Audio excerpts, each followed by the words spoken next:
Assalamualaikum warahmatullahi wabarakatuh. Sebelumnya perkenalkan, kami dari kelompok 5. Kami di sini akan mempresentasikan hasil diskusi kami tentang model regresi variabel dummy yang disusun oleh Tabarani Aprilia Susanti NPM 190059, Tri Arumsari NPM 190071, dan Naufal Afif Nur Aziz NPM 190102. Sifat alamiah dari variabel-variabel dummy. Dalam analisis regresi, variabel dependent atau regression seringkali dipengaruhi tidak hanya oleh variabel skala rasio, misal pendapatan, output, harga, biaya, tinggi, suhu, dan lain-lain, tetapi juga oleh variabel yang secara esensial kualitatif atau sifat alamiahnya adalah skala nominal, jenis kelamin, ras, warna kulit, agama, kebebasan, letak geografis, kondisi politik, dan pilihan partai politik.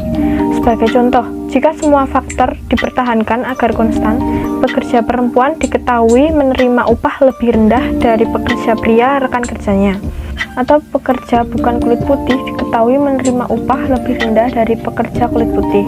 Pola ini mungkin merupakan hasil dari diskriminasi jenis kelamin atau ras. Akan tetapi, apapun alasannya, variabel kualitatif seperti jenis kelamin dan ras terlihat mempengaruhi regenerasi dan jelas harus jadikan variabel penjelas atau regresor. Variabel dummy adalah variabel yang mengasumsikan nilai 0 dan nilai 1. Variabel ini merupakan suatu perangkat untuk menggolongkan data ke dalam kategori mutually eksklusif. Dalam model ANOVA digunakan untuk mengetahui sifat signifikan statistik dari hubungan antara regresi kuantitatif dan regresor kualitatif atau dummy. Seringkali model-model ini digunakan untuk membandingkan perbedaan pada nilai rata dari dua atau lebih kategori data dibandingkan dengan uji T yang dapat digunakan untuk membandingkan nilai rata dari dua kategori saja. Peringatan dalam menggunakan variabel-variabel dummy. 1. Untuk membedakan ketiga daerah, kita hanya menggunakan dua variabel dummy D2 dan D3. 2. Kategori yang tidak ada variabel dummy-nya disebut sebagai kategori dasar, kategori acuan, kategori kontrol, kategori pembanding, kategori referensi, atau kategori yang dihalangkan. 3. Nilai intercept menunjukkan nilai rata dari kategori acuan. 4. Koefisien yang melekat pada variabel dummy dalam persamaan dikenal sebagai koefisien intercept diferensial. 5. Jika variabel kualitatif memiliki lebih dari satu kategori, sebagaimana pada contoh ilustratif yang kita miliki, pilihan kategori yang akan digunakan sebagai kategori acuan sepenuhnya diserahkan kepada peneliti. Selanjutnya adalah model ANOVA dengan dua variabel kualitatif. ANOVA dengan satu variabel kualitatif dan dalam tiga kategori. Contoh, hubungan antara upah per jam dengan status pernikahan dan daerah tempat tinggal dari sampel 528 orang pada bulan Mei 1985. Berikut ini adalah hasil regresi yang didapatkan, di mana Y sama dengan upah per jam, D2 status pernikahan, 1 sama dengan menikah, 0 sama dengan sebaliknya. D3 daerah tempat tinggal, 1 sama dengan selatan, 0 sama dengan lainnya, dan kita menunjukkan nilai P. Dalam contoh tersebut, kita mempunyai dua regresor kualitatif masing-masing dengan dua kategori. Dengan demikian, kita menyiapkan sebuah variabel dummy tunggal untuk setiap kategori. Dengan kata lain, orang yang tidak menikah dan tidak tinggal di daerah selatan adalah kategori yang dihilangkan. Oleh karena itu, semua perbandingan disebut dalam hubungannya dengan kelompok ini. Rata upaya per jam untuk kategori acuan ini adalah sekitar $8,81 dibandingkan dengan nilai tersebut. Rata-rata upah per jam untuk mereka yang menikah lebih tinggi sekitar $1,10. Untuk nilai rata-rata upah aktual sebesar $9,91 sama dengan 8,81 tambah 1,10. Sebaliknya, untuk mereka yang tinggal di daerah selatan, rata-rata upah per jam lebih rendah sekitar $1,167. Untuk rata-rata nilai upah aktual sebesar $7,14. Jadi rata-rata upah per jam tersebut secara statistik berbeda dibandingkan dengan kategori dasar. Untuk semua intercept diferensial secara statistik signifikan sesuai nilai P yang cukup rendah. Dan selanjutnya ada regresi dengan campuran antara regresor kuantitatif dan kualitatif. atau yang disebut dengan model ANCOVA. Model regresi yang terdiri atas campuran antar variabel kuantitatif dan kualitatif disebut model analisis covariance atau analysis of covariance atau yang disebut dengan ANCOVA. Model ANCOVA merupakan lanjutan dari model ANOVA untuk memberikan suatu metode statistik untuk mengontrol pengaruh dari regresor kuantitatif yang disebut dengan covarian atau variabel kontrol dalam sebuah model yang melibatkan kedua regresor kuantitatif dan kualitatif atau dummy. Selanjutnya ada beberapa karakteristik variabel kualitatif. Yang pertama, harga produksi. Penjualan adalah beberapa contoh variabel yang dengan bersifat kuantitatif. Yang kedua, sedangkan jenis kelamin, warna kulit, tingkat pendidikan, status perkawinan, krisis ekonomi maupun kenaikan harga BBM adalah contoh variabel yang datanya bersifat kualitatif. Yang ketiga, variabel kualitatif inilah yang mengindikasikan ada tidaknya sebuah atribut. Yang keempat, salah satu metode untuk mengkuantitatifkan atribut yang bersifat kualitatif tersebut dengan cara membentuk variabel yang bersifat artifisial atau dummy ke dalam model persamaan regresi dengan mengambil nilai 1 atau angka 1 menunjukkan adanya atribut, sedangkan angka 0 menunjukkan tiadanya atribut. Regresi dengan satu variabel kualitatif. Yang pertama, regresi variabel kualitatif pada data cross section. Yang kedua, regresi variabel kualitatif dengan lebih dari 2 kelas. Yang ketiga, regresi variabel kualitatif pada data time series. Nah, yang selanjutnya menggunakan teknik variabel dummy dalam mengkuantitatifkan variabel kualitatif. Yang pertama, kalau ada 2 kategori maka hanya digunakan satu variabel dummy karena satu variabel dummy sudah mampu membedakan 2 atribut. Yang kedua, nilai 1 dan 0 pada variabel dummy bersifat mana suka atau atribut. Yang ketiga, kelompok atau kategori dalam variabel dummy yang bernilai 0 merupakan kategori dasar sebagai kelompok pengontrol.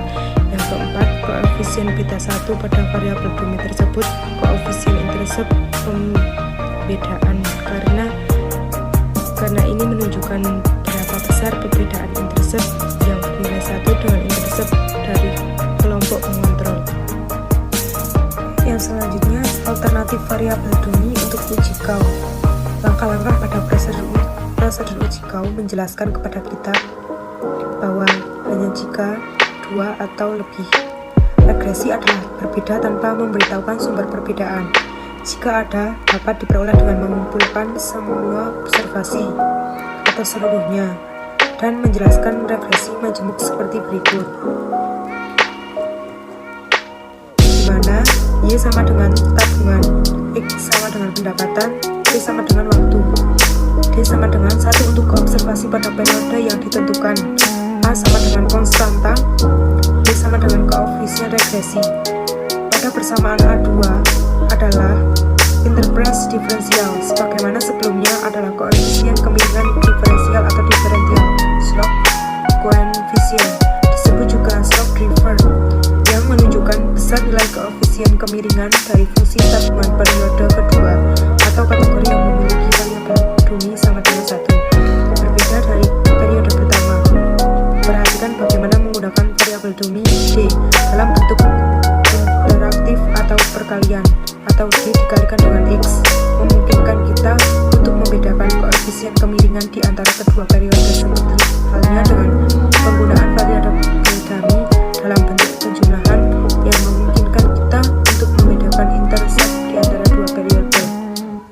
Yang selanjutnya ada pengaruh interaksi menggunakan variabel dummy.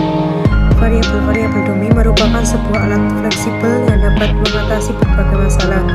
Untuk memahami, perhatikan model berikut, yang dimana Y sama dengan upah per jam dalam dolar, X sama dengan pendidikan atau lamanya bersekolah, D1 sama dengan 1 jika perempuan 0 lainnya, D2 sama dengan 1 jika bukan kulit putih dan bukan Hispanik 0 lainnya. Di dalam model ini, kemungkinan terdapat interaksi di antara kedua variabel kualitatif. Oleh karena itu, pengaruhnya pada nilai rata Y tidak dapat disamakan atau pertahankan dengan penggunaan seperti pada persamaan, tetapi harus dengan perkalian. Variabel dummy dalam analisis musiman. Banyak data ekonomi time series berdasarkan data bulanan maupun triwulan atau kuartal yang memiliki pola musiman atau perubahan gelombang yang teratur. Perlunya menghilangkan faktor musiman atau komponen dari time series sehingga seseorang dapat berkonsentrasi pada komponen lainnya, seperti tren. Untuk proses menghilangkan komponen musiman dari data time series dikenal sebagai decentralization, penyesuaian musiman. Data time series yang diperoleh dikenal sebagai decentralization time series yang disesuaikan secara musiman. Data ekonomi time series yang penting dalam ekonomi, seperti tingkat pengangguran, IHK, IHP, dan indeks produktivitas industri, biasanya dipublikasikan dalam bentuk yang disesuaikan sesuai dengan musim. Regresi linier bertahap. Regresi linier bertahap atau piecewise linear regression yang memuat dua tahap, yaitu bagian linier. Teknik variabel dummy dapat digunakan untuk mengestimasi perbedaan kemiringan dua bagian. Prosesnya adalah sebagai berikut, di mana YI sama dengan komisi penjualan, XI sama dengan volume penjualan yang dihasilkan oleh penjual, X sama dengan nilai ambang batas penjualan, D sama dengan 1 jika XI lebih besar dari X, dan 0 jika XI lebih kecil dari X. Model regresi data panel.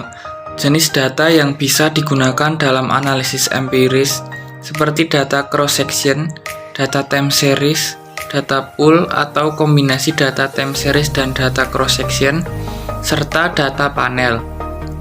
Teknik variabel dummy dapat dengan mudah dikembangkan pada data pool dan data panel. Oleh karena itu, penggunaan data panel semakin meningkat dalam pekerjaan untuk umumnya. Sekian presentasi dari kelompok 5, kurang lebihnya kami mohon maaf. Wassalamualaikum warahmatullahi wabarakatuh.